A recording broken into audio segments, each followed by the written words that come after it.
قال یا بنیا انی ارا فی المنام، کہا اے بیٹے میں نے خواب دیکھی ہے، کیا؟ انی اذبحک، میں تجھے ذبح کر رہا ہوں، فانظر ماذا تری، بیٹے تیری رائے کیا ہے؟ میں نے خواب دیکھ لی ہے، میں ذبح کر رہا ہوں، تو اپنی رائے بتا۔ رائے اس لیے نہیں پوچھی، اگر وہ کہیں گے نہ ذبح کرو تو نہیں کریں گے، رائے اس لیے پوچھی ہے کہ لوگوں کو پتہ چلے کہ جس پتر کی تربیت حضرت ہاجرہ نے کی ہے، اور جس کی رگوں میں حضرت ابراہیم خلیل کا خون ہے، اور جس کی پیشانی میں نور محمدی چمکتا ہے صلی اللہ تعالی علیہ وسلم، ان کے خیالات کیا ہیں پتہ چلے۔ اور یہ پوچھا بھی اس لیے تاکہ لوگوں کو سمجھ آ جائے کہ اگر حضرت ابراہیم ذبح کرنے کو تیار تھے تو جناب اسماعیل ذبح ہونے کو تیار، لوگوں کی سمجھ میں بات آ جائے۔ فانظر ماذا تری، تیری کیا رائے ہے؟ قربان جائیں۔ یہ بھی انداز ہے بیٹے کا باپ کے ساتھ، یہ نہیں کہا کہ ابا جی ذبح کر دیں آپ، یہ نہیں کہا قال یا ابت افعل ما تؤمر، کہا ہے ابا جی آپ کریں وہ جس کا آپ کو حکم دیا جا رہا ہے۔ رب جو کہتا ہے نا آپ وہ میرے ساتھ کر دیں، اگر اللہ کہتا ہے ذبح کریں تو ذبح کر دیں، اگر وہ فرماتا ہے اس کے ٹکڑے ٹکڑے کریں تو ٹکڑے ٹکڑے کر دیں، جو رب کہتا ہے وہ کریں، مجھے آپ انشاءاللہ صبر کرنے والوں میں سے پائیں گے۔ کریں، میں تیار ہوں، کریں۔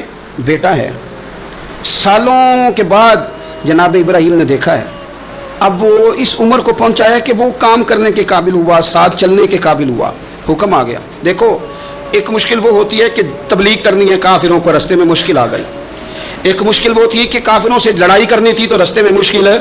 یہاں تو کچھ بھی نہیں، بیٹھے بٹھائے رب نے کہہ دیا کرو بیٹا ذبح۔ سمجھ آتی ہے کہ یاری تیری سونا ہے پر ازمائشاں بھی تیریاں اگ، یہ سونا پرکھیا جامدہ ہی پہلو نال لگا دے لگ۔ وہ اپنے پیاروں کو نہ بیٹھے بٹھائے بھی امتحان لے لیتا ہے۔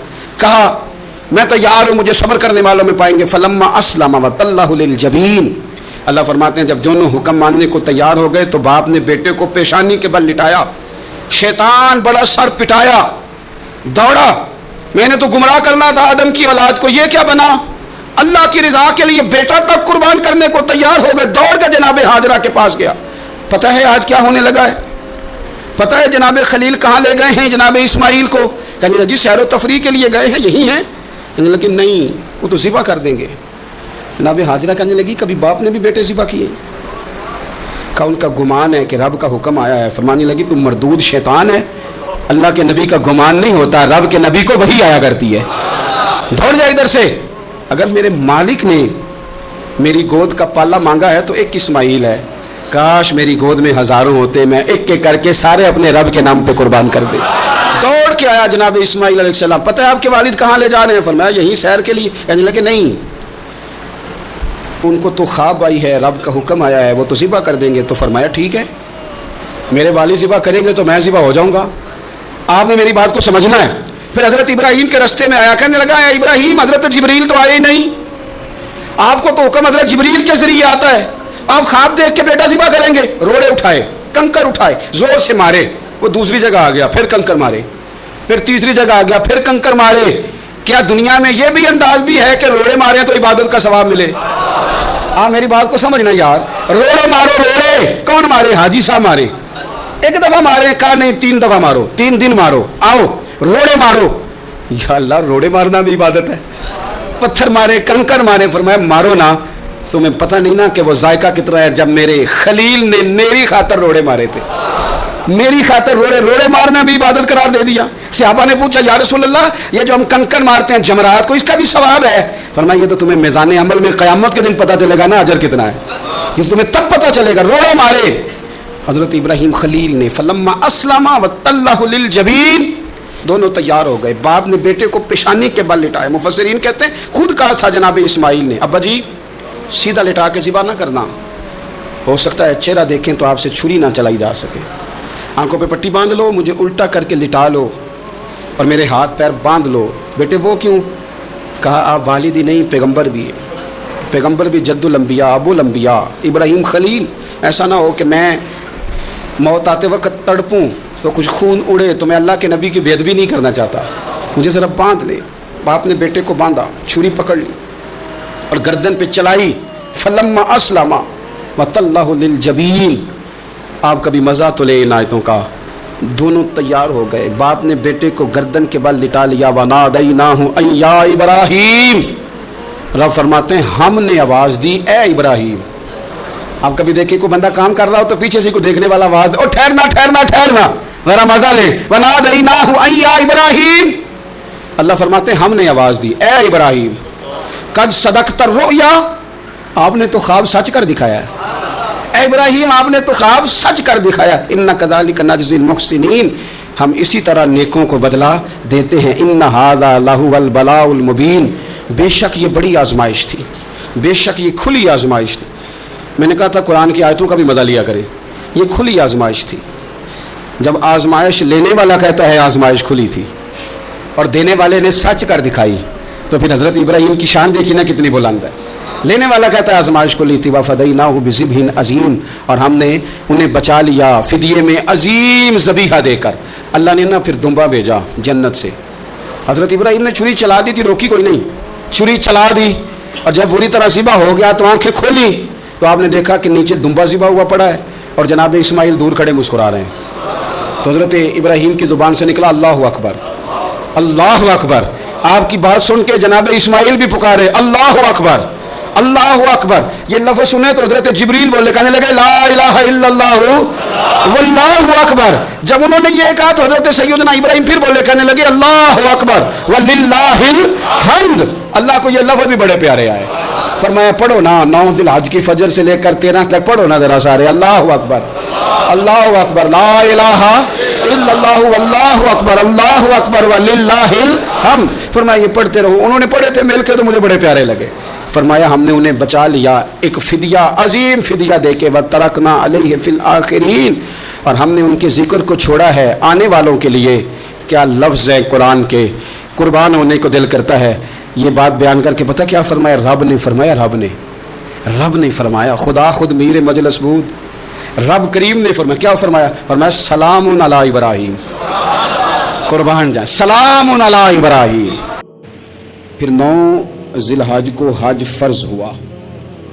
نبی پاک صلی اللہ تعالی علیہ وسلم نے حضرت ابو بکر صدیق کو امیر حج بنا کے رخصت فرمایا۔ دیکھیں کہاں کہاں محبوب انہیں اپنا نائب بناتے ہیں۔ اب 9 کو تو حضور نے حضرت ابو بکر صدیق کو امیر حج بنایا اور پھر اعلان فرمایا، جہاں جہاں مسلمان آبادیاں تھیں وہاں اعلان کر دیا گیا کہ آئندہ سال رسول پاک علیہ السلام خود حج کے لیے تشریف لے جائیں گے۔ اب ایک بڑی تعداد مسلمانوں کی جمع ہونے لگی۔ ذی القعدہ کے آخری ایام میں ہزاروں کی تعداد میں لوگ مدینہ شریف میں جمع ہو گئے۔ ظہر کی نماز کی ادائیگی کے بعد سیرت نگار کہتے ہیں کہ 28 ذی القعدہ تھی، نبی پاک علیہ السلام ظہر پڑھ کے حج کے لیے نکلے، اور جہاں آج ذوالحلیفہ ہے، ابیار علی جس جگہ کو کہتے ہیں، میقات مدینہ بھی کہا جاتا ہے، وہاں اللہ کے محبوب نے پہلے رات گزاری۔ وہیں پہ نبی پاک صلی اللہ تعالیٰ علیہ وسلم نے احرام باندھا، حضور تشریف لے گئے۔ یہ حج قران تھا۔ نبی پاک صلی اللہ تعالیٰ علیہ وآلہ وسلم کے ساتھ اس طرح لوگ امڑ کے آئے، جہاں جہاں سے لوگ تھے مسلمان وہ سارے جمع ہوئے حضور کے ساتھ اللہ کی بارگاہ میں حاضر ہونے کے لیے۔ 1,40,000 صحابہ، یہ ایک ہی دفعہ صحابہ کا اتنا بڑا مجمع جمع ہوا ہے، ایک ہی دفعہ۔ اور حضور علیہ السلام کی خواہش تھی کہ یہ سارے لوگ وہاں پہنچیں۔ محبوب کریم علیہ السلام 4 ذی الحج کو حضور علیہ السلام نے طواف کیا، صفا مروہ کیا، احرام نہیں کھولا، قربانیاں ساتھ تھیں چونکہ یہ حج قران تھا۔ اللہ کے رسول صلی اللہ تعالیٰ علیہ وآلہ وسلم نے پھر 8 ذی الحج کو ظہر کی نماز جا کے مینا کے میدان میں ادا کی۔ 9 ذی الحج کو مسجد نمرہ کے پاس کوہ صبیر پر جب سورج کی کرنیں چمکیں، قربان جائیں کیا نظارہ ہوگا۔ لبیک لبیک کی صدا آ رہی ہے، دے کون رہے ہیں؟ مدینے والے محبوب صلی اللہ علیہ وسلم۔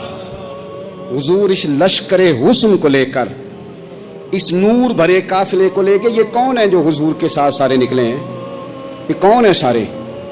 یہ وہ فیروز بخت سعادت مند لوگ ہیں کہ ان میں سے جس نے ایک دفعہ بھی ایمان کی حالت میں حضور کو دیکھا اور پھر خاتمہ بالخیر بالایمان کے ساتھ دنیا سے رخصت ہوئے، یہ وہ لوگ ہیں کہ ولی اگر 60 سال بھی سارا دن روزہ رکھے، ساری رات نفل پڑھے، ہر برائی سے بچے، لیکن پھر بھی کسی صحابی کے قدموں کی خاک تک کو نہیں پہنچ سکتا۔ اور صحابی زیارت سے بنتا ہے، ولی عبادت سے بنتے ہیں۔ نبی پاک صلی اللہ تعالیٰ علیہ وسلم کے وہ سارے صحابہ کون ہیں؟ الصحابہ النجوم، یہ حضور کی چاروں جانب جو چمک رہے ہیں انہیں خود میرے نبی پاک نے ستارے فرمایا ہے. ایک سمت علی، ایک سمت عمر. جب یہ آیت نازل ہوئی تھی نا تو بخاری میں موجود ہے، ایک بہت بڑا یہودیوں کا عالم حضرت عمر فاروق رضی اللہ تعالیٰ عنہ سے کہنے لگا یہ جو تم پر آیت نازل ہوئی ہے نا کہ دین مکمل ہو گیا، یہ اگر ہم پر نازل ہوتی نا تو جس دن یہ آیت نازل ہوئی ہوتی ہم نے ہر سال اسی دن کو عید بنا لینا تھا کہ دین مکمل ہو گیا. الیوم اکملت لکم دینکم، دین مکمل ہو گیا، ہم تو عید بنا لیتے. تو حضرت عمر کہنے لگے ہم پر بھی بڑا فضل ہے. جس دن آیت نازل ہوئی تھی عرفہ کا دن بھی تھا اور جمعے کا دن بھی تھا. ایک نہیں دو عیدیں تھیں مسلمانوں کی، دو عیدیں تھیں مسلمانوں کی، دو. عزیز بھائی، دین مکمل اللہ نے دیا. اور حضرت عبداللہ ابن عباس رضی اللہ تعالیٰ عنہ نے تو ایک مقام پہ اس کا ذکر بھی کر دیا. جب ان سے کسی یہودی نے کہا نا یہ آیت ہمیں ملتی تو ہم عید مناتے ہیں، تو فرمایا تم ایک مناتے نا، ہماری دو تھیں اس دن. جمعہ بھی تو مسلمانوں کی عید کا دن ہے نا. بہت سارے لوگ ہیں بیچارے جو کہتے ہیں اسلام میں عیدیں صرف دو ہیں، اور وہ بھی صرف پریشانی انہیں عید میلاد النبی والے دن ہوتی ہے، اس کے آگے پیچھے نہیں ہوتی. حالانکہ نبی پاک علیہ السلام نے کہا ہر جمعہ بھی عید ہے، خود حضور نے فرمایا، لیکن وہ اڑ جاتے ہیں کہ نہیں عیدیں صرف دو ہی ہیں. بھائی آپ یہ کہہ سکتے ہیں کہ اسلام کی معروف عیدیں دو ہیں، اپنے معنی اور مفہوم کے لحاظ سے جس کو یوم عید کہا جائے وہ عیدیں دو ہیں. نبی پاک صلی اللہ تعالیٰ علیہ وسلم نے میدان عرفات میں خطبہ دیا. یہ جو واعظ و نصیحت ہے نا، خطبہ تقریر، یہ دنیا کر رہی ہے، کرتی رہے گی، کرتی چلی آئے گی، اور اس کو میرے نبی پاک علیہ السلام نے پسند فرمایا. خیر کی بات کرنے والے کو حضور نے دعا دی. محبوب فرمانے لگے اللہ جو میری حدیثیں یاد کر کے آگے پہنچائے اس کے چہرے کو تر و تازہ رکھنا. یہ ابلاغ دین بہت بڑی بات ہے اگر کوئی خلوص نیت سے کرے. لیکن کائنات ارضی میں وہ جو حضور کا خطبہ حجۃ الوداع ہے، وہ دستور ہے، وہ منشور ہے. انسانی حقوق پر اس سے بڑا چارٹر نہ پہلے کبھی تھا نہ قیامت تک دوبارہ بن سکتا ہے. اس کو خطبہ حجۃ الوداع کیوں کہتے ہیں؟ ایک تو مطلب یہ کہ حضور نے یہی آخری حج کیا، اور دوسری بات یہ تھی کہ اس خطبے کے تھوڑے ہی عرصے بعد میرے نبی پاک نے وصال ظاہری فرمایا. اور اس خطبے کو رسول پاک صلی اللہ تعالیٰ علیہ وسلم نے شروع کہاں سے فرمایا؟ یہ خطبہ دیکھیں شروع کہاں سے ہو رہا ہے. انسان دنیا میں ملتا بھی ہے، جدا بھی ہوتا ہے. یہ تو جدائی کا وقت ہوتا ہے نا، جدائی کا. شاید بڑی سوچ سمجھ کے کہا تھا حضرت میاں صاحب نے، بڑی غور کر کے انہوں نے کہا تھا کہ دریا کنڈے روخ نہ لائیے، جو آوے روڑ جاوے. آپ میدان میں درخت لگاتے ہیں تو کبھی پھل گرتا ہے تو زمین پہ گرتا ہے، اٹھا لیتے ہیں. اگر دریا کے کنارے ہو تو وہ تو دریا میں گرے گا اور روڑ جائے گا، چلا گیا، بہہ گیا. فرمانے لگے دریا کنڈے روخ نہ لائیے، جو آوے روڑ جاوے تے پردیسی نال نہ یاری لائیے. وہ دا جدوں دل کرے ٹر جاوے، وہ تو چلا جاتا ہے. یہ خطبہ شروع کہاں سے ہو رہا ہے؟ یعنی ابھی آغاز کلام ہے، بات آگے آئے گی. آغاز کلام ہے. میں کہہ چکا ہوں ولی شاید عبادت کر کے بنے، تقوی اختیار کر کے بنے، ولی اللہ کی حرام کردہ ہر شے سے اجتناب کر کے بنے، وہ جس میں شبہ ہے اس سے بھی بچے تو پھر ولی بنے. لیکن صحابی تو حضور کی زیارت سے بنتا ہے نا، نبی پاک کی زیارت سے بنتا ہے. اور صحابہ تو وہ صحابہ تھے جن کی ہر صبح عید ہوتی تھی، خدا کا قرب حاصل تھا، نبی کی دید ہوتی تھی. وہ تو اس طرح کا ماحول تھا کہ نبی پاک نے فرمایا حضرت ابو ہریرہ سے یہیں بیٹھے رہتے ہو، تھوڑا ذرا کبھی کوئی کام بھی کر لیا کرو، وقفے سے ملنے سے محبت بھی بڑھتی ہے. تو حضرت ابو ہریرہ اٹھے اور ستون کے پیچھے سے ہو کے واپس آ گئے. فرمایا آ گئے ہو؟ عرض کی حضور دل ہی نہیں لگتا تو جائیں کہاں. وہ جو حضور سے آ کے کہتے تھے نا یا رسول اللہ صلی اللہ علیہ وسلم، حضرت صوبان بن مالک، حضور نے فرمایا پریشان دکھائی دیتے ہو. کہا یا رسول اللہ ایک بات پریشان کرتی ہے. کہا وہ کیا؟ عرض کی حضور دل بے چین ہوتا ہے تو زیارت کو آ جاتا ہوں. آج ایک عجیب خیال آیا ہے، اور اس نے عجیب رنگ طبیعت میں بھر دیا ہے. فرمایا تمہیں کیا خیال آیا؟ عرض کی یا رسول اللہ صلی اللہ علیہ وسلم آج خیال آیا ہے کہ صوبان ہے تو حضور کا غلام ہے، جنت تو حضور کے صدقے ملے گی، لیکن یہ ہے کہ حضور تو ہوں گے نا نبیوں کے ساتھ، تجھے ملے گی پر ملے گی تو غلاموں کے محلے میں نا. دل میں خیال آیا کہ وہاں زیارت بھی ہوگی کہ نہیں.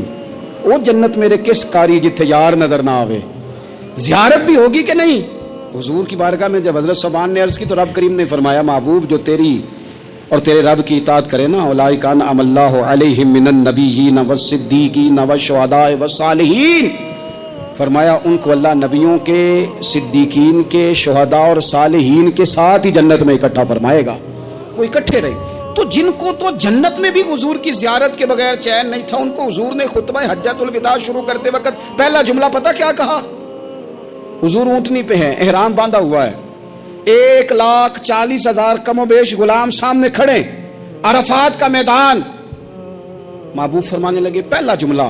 جو درد والے تھے وہ تڑپ گئے، یہ سارے درد والے تھے لیکن کچھ زیادہ مزاج شناس تھے.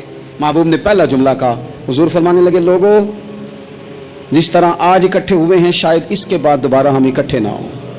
پہلا اعلان ہی کر دیا کہ یہ تمہارے ساتھ جو آج خطبہ ہے نا، اس میں اشارہ دے دیا کہ دوبارہ نہیں جمع ہوگے، اگلا حج نہیں کرنا، بس ختم ہوئی بات. یہ آخری پہلی بات ہی حضور نے یہ بیان کی.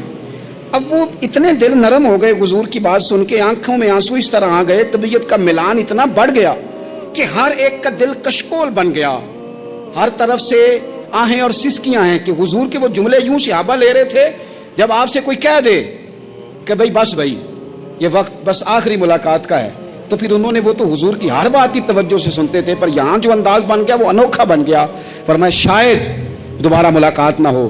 پھر میرے کریم محبوب صلی اللہ تعالی علیہ وسلم نے فرمایا جس طرح تمہارے لیے یہ شہر حرمت والا ہے، مکہ حرمت والا ہے نا، ایک نیکی کرو تو مکے میں 1,00,000 کا ثواب، حرم مکہ میں ایک گناہ کرو تو وہ بھی 1,00,000 لکھا جاتا ہے. حرمت والا ہے، بڑی عزت والا ہے. فرمایا جس طرح یہ گھر عزت والا ہے کعبہ، جس طرح یہ شہر عزت والا ہے، فرمایا جس طرح آج کا دن حرمت والا ہے.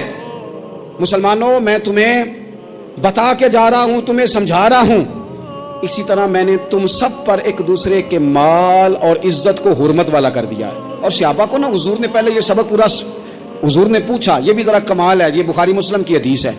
حضور نے صحابہ سے پوچھا 9 ذی الحج ہے، جمعے کا دن ہے، ذی الحج کا مہینہ ہے، سب کو پتہ ہے، لیکن نا آپ جمعہ پڑھنے ہیں تو میں آپ سے کہوں کہ آج آپ کون سا دن ہے تو آپ کہیں گے جناب جمعہ ہے، عجیب آدمی ہے جمعہ پڑھا رہے ہو. لیکن جو صحابہ کا انداز ہے وہ اور ہے. حضور نے پوچھا آج یہ کون سا مہینہ ہے؟ یہ ادب ہے، یہ مقام ہے، یہ وہ مقام ہے جہاں بہت سارے صرف عقل والے بندے جو ہوتے ہیں نا وہ بیچارے گرتے پھڑتے ہیں، کہتے ہیں جی بات آتی ہو تو بتانی چاہیے، یہ کیا بات ہوئی جی، بندہ بولے ہی نا، یہ کیا لیکن کچھ لوگ ایسے ہیں جن کا دھارا ادب کچھ اور ہوتا ہے، انہیں ڈھیروں باتیں بھی آتی ہوں تو ہر جگہ بات کرنے کی نہیں ہوتی، سب جگہ کہانیاں سنانے کی نہیں ہوتی. حضور نے فرمایا کون سا مہینہ ہے؟ قربان جائیں بھیا کو زبان ہو کے کہنے لگے واللہ و رسولہ عالم، اللہ جانے اللہ کا رسول جانے. سانو تے قید سجن دا گہنا ہے، او جنج رکھے اساؤنج رہنا ہے، ہمیں کیا پتا. پوچھا کسی نے، لکھا ہے صوفیاء نے، کسی نے پوچھا تمہیں پتہ نہیں، کہنے لگے چپ کر، ہمیں کیا پتا کون سا مہینہ ہے. تو حضور نے فرمایا آج تاریخ کون سی ہے؟ بھائی صاحب کو پتا تھا نا 9 ذی الحج کو یہ حج ہوتا ہے، کون سی تاریخ ہے؟ کہا واللہ و رسولہ عالم، اللہ جانے اللہ کا رسول جانے. قربان جائیں. حضور نے پوچھا دن کون سا ہے؟ سب کو پتا ہے جمعہ ہے، کہنے لگے واللہ و رسولہ عالم، اللہ جانے اور اللہ کا. وہ صحابہ بتا کیوں نہیں رہے؟ تو اہل محبت کہتے ہیں صحابہ کا جواب یہ تھا ہمیں کوئی مہینوں سے غرض ہے، ہمیں کوئی دن سے غرض ہے، ہمیں کوئی تاریخ سے غرض ہے. حاجیو آؤ شہنشاہ کا روزہ دیکھو، کعبہ تو دیکھ چکے، کعبے کا بھی کعبہ دیکھو، ہمیں تو محبوب سے غرض ہے. مہینہ تھا ذی الحج کا، اگر حضور کہہ دیتے ذی الحج نہیں ذی قعد ہے تو ہم نے ذی قعد ہی بنا لینا تھا.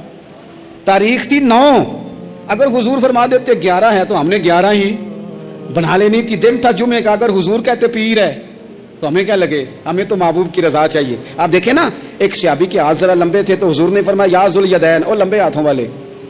ان سے کوئی پوچھتا نام کیا ہے تو کہتے میرا نام ہے 2 ہاتھوں والا. او بھائی میرے بھی 2 ہیں، تم کیوں 2 ہاتھوں والا؟ کہنے لگے یہ نہیں مجھے پتا، مجھے نبی پاک نے کہا 2 ہاتھوں والا. تو ٹھیک ہو گئی جو حضور نے نام رکھ دیا. تو حضور سید عالم نے پوچھا، پھر حضور نے حرمت یاد کرائی. فرمایا یاد رکھو یہ دن بھی بڑی عزت والا ہے، جمعے کا ہے، یہ مہینہ بھی بڑی حرمت والا ہے، ذی الحج کا ہے، یہ تاریخ بھی بڑی حرمت والی ہے. لیکن فرمایا جس طرح اس دن کی، اس شہر کی، اس مہینے کی تم نے عزت کرنی ہے، اسی طرح ایک دوسرے کے مال کا، ایک دوسرے کی عزت کا تم نے پاس کرنا. مسلمان بھائیوں